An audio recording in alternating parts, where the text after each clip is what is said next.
মাসব্যাপী সিয়াম সাধনার পর ঈদের আনন্দ ভাগ করতে প্রধান উপদেষ্টার শুভেচ্ছা বিনিময়।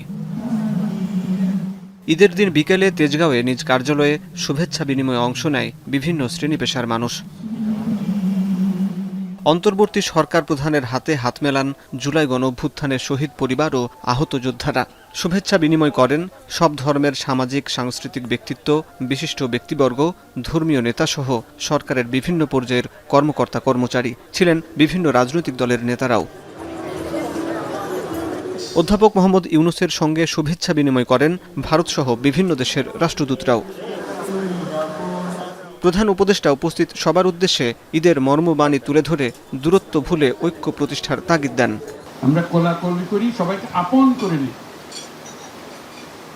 আজকের দিনটা আপন করে নেওয়ার দিন। এবারের ঈদ অত্যন্ত গুরুত্বপূর্ণ,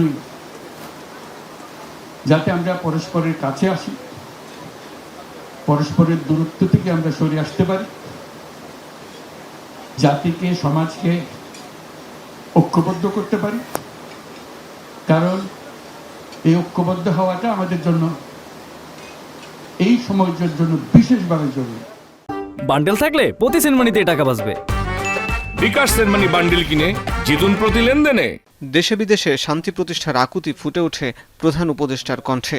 পরস্পরের প্রতি সহনশীল হব, শুধু সহনশীল নয়, তার চাইতে বেশি আমরা পরস্পরের সাথে বন্ধুত্বপূর্ণ সম্পর্ক স্থাপন করব। এর মাধ্যমেই সমাজে শান্তি আসে। বাংলাদেশে শান্তি অত্যন্ত জরুরি, সে কথাটা যেন আমরা মনে রাখি, প্রতিদিন মনে রাখি। আজকের দিনটা আমরা প্রতিদিন স্মরণ করি। আমরা দেশে শান্তি চাই, যাতে মানুষ নিজ মনে নিজের আগ্রহে দিন চলতে পারে, কারো ভয়ে কোনো ভয়ে ভীত হয়ে তাকে চলতে না হয়। ঈদ শুভেচ্ছা বিনিময় অনুষ্ঠানে বাংলাদেশকে এগিয়ে নিতে সবার সহযোগিতা কামনা করেন অন্তর্বর্তী সরকার প্রধান। We want to make the future come true. So that's where it begins. Unifying the nation, building the nation to move forward. Let's do that.